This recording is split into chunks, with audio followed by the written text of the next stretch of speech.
Kreu i Partisë Demokratike Sali Berisha ka mbajtur një konferencë për shtyp ku ka komentuar vendimin e GKK-s që caktoi datën 30 qershor për zhvillimin e seancës së parë në themel për dosjen Partizani, ku ish kryeministri dhe dhëndri i tij janë marrë të pandehur.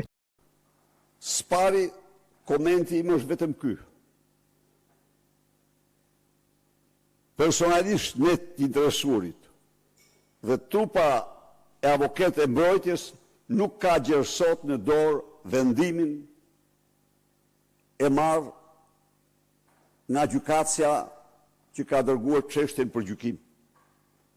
Nuk kemi vendimin. A mund të imagjinoni ju? Edhe kjo ndodh. Të gjitha tjerat do të përsaktojnë konsulta me avokatrit, e cila është jashtë kësaj salle. Mëtej, kreu i Partisë Demokratike Sali Berisha ka deklaruar se nuk e njeh legitimitetin e zgjedhjeve të 11 majit.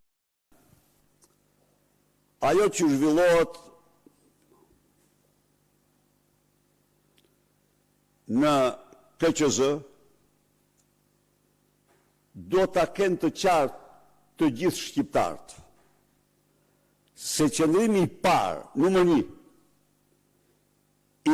i Partisë Demokratike dhe Aleancës për Shqipërinë madhështore është ky. Nuk pranojmë legitimitetin e këtyre zgjedhjeve.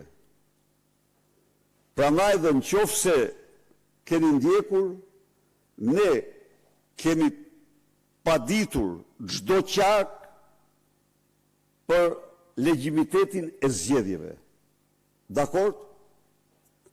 Dhe kemi dokumenta të pafundme. Ky është qëndrimi i parë i yni dhe 2. Transparenca është jo që është parim i pakundërshtueshëm, është e drejtë e pakundërshtueshme e çdo individi. Në këtë kuadër, Partia Demokratike nuk pengon asnjë kandidat të saj që kërkon, jo që nuk pengon asnjë kandidat të saj për të kërkuar transparencën, por do t'i mbështes me qenë se ligji nuk i përligj ata,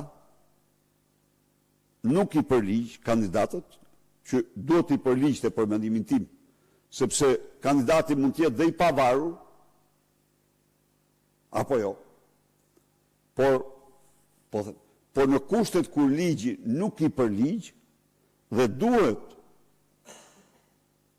autorizimi apo duhet mbështetja e partisë në këtë proces, se cili që kërkon transparencën do mbështetet pa asnjë lloj paragjykimi